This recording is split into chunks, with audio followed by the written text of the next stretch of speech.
Hello बच्चों, let's read this question. So this question says the Lyman transition involve करता है. Option A is largest changes of energy. Option B is smallest changes of energy. Option C is largest changes of potential energy. Option D is smallest changes of our potential energy. Okay, तो चलिए बच्चों अब हम इस question को start करते हैं. तो देखिए बच्चों इस क्वेश्चन का की कॉन्सेप्ट आप क्या लिख सकते हैं. The key concept of this question is, इस क्वेश्चन का की कॉन्सेप्ट आप लिख सकते हैं. इस क्वेश्चन में हमसे बोला है कि जो लाइमन ट्रांजिशन होता है उसमें आपका एनर्जी का चेंजेस बताना है. हमें क्या बताना है यहाँ पर, चेंजेस ऑफ एनर्जी. तो हम देखिए लिख सकते हैं इस क्वेश्चन के करस्पॉन्डिंग जो आपका की कॉन्सेप्ट होगा वो क्या होगा, आपका hydrogen spectrum. Hydrogen spectrum is the key concept of this question. क्या hydrogen spectrum is the key concept of this question. अब देखिए हाइड्रोजन स्पेक्ट्रम होता क्या है. हाइड्रोजन एटम क्या होता है आपका, हाइड्रोजन एटम एक वन प्रोटॉन वन इलेक्ट्रॉन का सिस्टम है. अब वो आपका हाइड्रोजन एटम कहलाता है.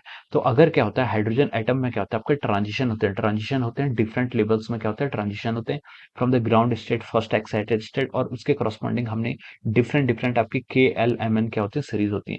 तो वो जो ट्रांजिशन होते हैं उसके करस्पॉन्डिंग जो हमें स्पेक्ट्रम मिलता है एनर्जी के ट्रांजिशन में, जो हमें एनर्जी फ्रीक्वेंसी या फिर वेवलेंथ का जो कर्व मिलता है, जो स्पेक्ट्रम मिलता है, उसे हम क्या बोलते हैं, एनर्जी स्पेक्ट्रम को हम क्या बोलते हैं, हाइड्रोजन स्पेक्ट्रम का एनर्जी स्पेक्ट्रम से हम बोलते हैं. ओके, अब देखिए हमसे क्वेश्चन पूछा कि जो लेमन ट्रांजिशन इन्वॉल्व, जब आपका लेमन ट्रांजिशन होता है उसमें आपका किस तरीके से आपका इन्वॉल्व करता है. ओके, अब देखिए इसको हम ऐसे डिफाइन कर सकते हैं जैसे ये आपका n is equal to one. N is equal to one की आपकी ग्राउंड स्टेट है, ये आपकी क्या है, ग्राउंड स्टेट है. और पता है हमें ग्राउंड स्टेट के अक्रॉस जो आपकी एनर्जी होती है, एनर्जी को कैसे डिफाइन करते हैं, एनर्जी आपकी होती है -13.6 electron volt n square divide by n square.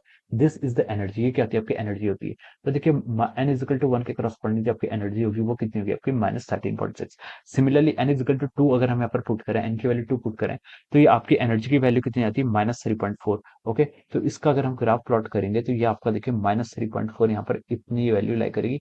इन दोनों के बीच में देखिए आपका सबसे ज्यादा डिफरेंस है, कितना आ गया, 10.2 इलेक्ट्रॉन वोल्ट का डिफरेंस हो गया है. ओके, अगर हम यहाँ पर n is equal to three put करते हैं, n is equal to three put करेंगे तो ये आपका जाता है -1.51 इलेक्ट्रॉन वोल्ट. तो वो इसके अलावा थोड़ा सा ही ऊपर क्या करेगा, लाई करेगा 1.51 वोल्ट.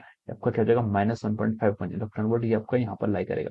उसके करस्पॉन्डिंग अब हम यहाँ पर n is equal to four put करते हैं, तो n is equal to four put करते हैं तो उसकी करस्पॉन्डिंग 4.6 आएगा. कितना आएगा आपका -0.85 इलेक्ट्रॉन वो -0.85 इलेक्ट्रॉन वोल्ट आएगा. और ये आपका देखिए यहाँ पर ऐसे लाई करेगा. Okay, n is equal to four. तो ऐसे करते करते देखिए जैसे जैसे हम हमारी लेवल्स क्या आती है बढ़ते जा रही है, 4 3 एनर्जी डिफरेंस क्या होता जा रहा है, आपका जो गैप है बिटवीन टू एनर्जी लेवल्स, ये आपका क्या होता जा रहा है, कम होता जा रहा है. और सिमिलरली हम बोल सकते हैं कि ऐसे जाते जाते एक फाइनल एक सीरीज ऐसी होती है जिसको हम बोलते हैं n is equal to infinity, जिसको हम क्या बोलते हैं आपका सीरीज लिमिट बोलते हैं, जिसके करस्पॉन्डिंग आपकी एनर्जी क्या होगी, 0 इलेक्ट्रॉन वोल्ट होगी. ठीक है, जीरो से मिनिमम नहीं जा सकती, क्योंकि जीरो से मिनिमम चलेगी इसका मतलब आपकी एनर्जी पॉजिटिव आ गई. एनर्जी पॉजिटिव आ गई इसका मतलब है आपका बॉन्डेड सिस्टम रहेगा ही नहीं. तो हमें यहाँ पर बॉन्डेड सिस्टम की बात करनी है, तो हम उसके करस्पॉन्डिंग हम यहाँ पर ऐसे एनर्जी को क्या करते हैं, डिफाइन करते हैं. अब क्वेश्चन में हमसे पूछा गया है कि आपका जो लेमन ट्रांजिशन होता है, लेमन ट्रांजिशन में आपका क्या होता है, एनर्जी में चेंजेस बताना है. ओके, तो देखिए जो आपका लाइमन ट्रांजिशन होगा, लाइमन ट्रांजिशन का मतलब क्या है, अब हम लिखते हैं यहाँ पर आपका जो लाइमन ट्रांजिशन है या फिर जो आपका लाइमन सीरीज आती है. लाइमन सीरीज आपकी तब आती है देखिए जब आपका एन फाइनल होता है. फाइनली इलेक्ट्रॉन जो आपका ट्रांजिशन करके किस सीरीज में आता है, आपका एन एफ क्या की वैल्यू आती है, वन आती है. और एन इनिशियल वो किसी भी स्टेज से आ सकता है, वन से ऊपर होना चाहिए, टू थ्री फोर यहाँ से लेकर इन्फिनिटी तक. ओके, तो जो इंपॉर्टेंट है वो ये है n f is equal to one. यहाँ पर आपका फाइनली इलेक्ट्रॉन्स ट्रांजिशन करने के बाद किसी भी एनर्जी लेवल से n f is equal to one यानी कि आपका ग्राउंड स्टेट पे आना चाहिए. उस सीरीज को हम क्या बोलते हैं यहाँ पर आपकी एनर्जी, उस सीरीज को हम क्या बोलते हैं, उस सीरीज को हम बोलते हैं यहाँ पर आपका लाइमन सीरीज. ओके, अब देखिए इसमें ट्रांजिशन कैसे कैसे हो सकते हैं. एक ट्रांजिशन हो सकता है इसमें आपका एन, आपका यहाँ पर क्या आ रहा है देखिए, आपका ये ट्रांजिशन हो सकता है, ये सबसे पहला ट्रांजिशन मैं अब प्लॉट करता हूँ, ये ट्रांजिशन मान लीजिए, ये आपका ये ट्रांजिशन जिसको हम सीरीज लिमिट ही बोलेंगे, एन इन्फिनिटी से हो रहा है तो हम उसे क्या बोलते हैं, आपका सीरीज लिमिट बोलते हैं. ओके, तो देखिए ये जो ट्रांजिशन होगी इसमें सबसे ज्यादा एनर्जी का आपका डिफरेंस आ रहा है. ओके, सबसे ज्यादा एनर्जी का डिफरेंस देखिए इन ट्रांजिशन में आ रहा है.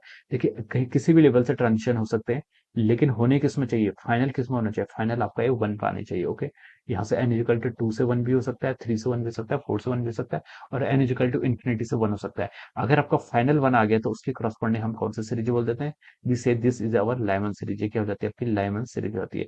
उसके बाद अगर आपका ट्रांजिशन, जैसे कि मैं एक दूसरा ट्रांजिशन भी बता दिखा देता हूँ बामर सीरीज का.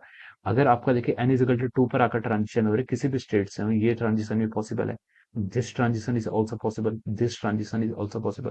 तो ये आपका क्या हो जाएगा, this is called our Baumer series. ये क्या हो जाती है आपकी बॉमर सीरीज कहलाती है. अगर फाइनली आपका टू पे जाता है तो उसे हम क्या बोल देते हैं, आपका बार्नर सीरीज बोल देते हैं। ओके, और 1 पे जाएगा तो आपका लेमन सीरीज बोलेंगे। तो देखिए एनर्जी का डिफरेंस, देखिए एनर्जी का डिफरेंस सबसे ज्यादा किसमें है, हम देख रहे हैं कि जो यहाँ पर लेंथ है, यहाँ पर जो एनर्जी का हो रहा है, ये आपको सबसे ज्यादा लेमन में आ रहा है, क्योंकि इसमें -13.6 पर आता है। किसमें आता है, -13.6 पर आता है, जीरो से भी आ सकता है। तो यहाँ पर हम बोल सकते हैं जो सबसे ज्यादा आपका एनर्जी का जो यहाँ पर इन्वॉल्व हो रहा है, जिसमें आपकी सबसे ज्यादा क्या हो रही है, ट्रांजिशन में एनर्जी चेंज हो रही है, वो किसमें हो रही है, आपकी लेमन सीरीज में हो रही है। तो हम इसके करस्पॉन्डिंग बोल सकते हैं।